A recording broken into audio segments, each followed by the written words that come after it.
Assalamualaikum warahmatullahi wabarakatuh. Hi, my name is Nur Anifa from management class.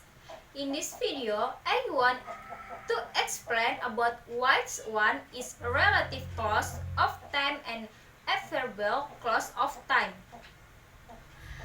And the first, what is a relative clause of time and adverbial clause of time?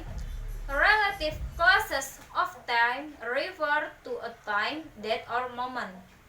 Previously mentioned, relative clauses of time are usually introduced by the verb to be.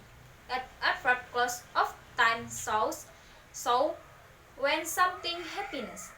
At is usually introduced by time adverb. Example are before, after.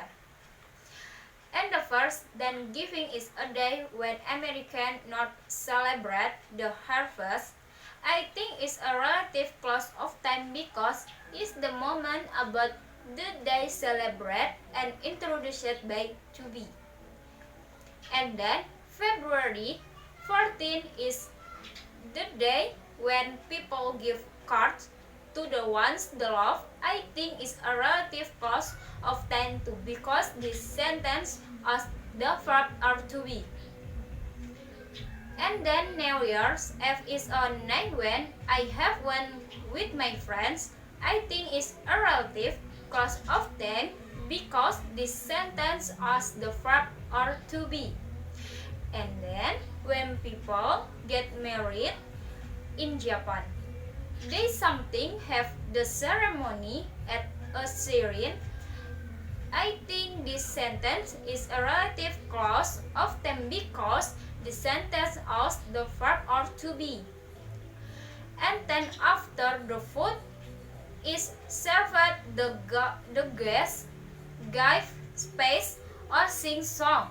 I think this sentence is an adverbial clause of time because this sentence shows when something happiness.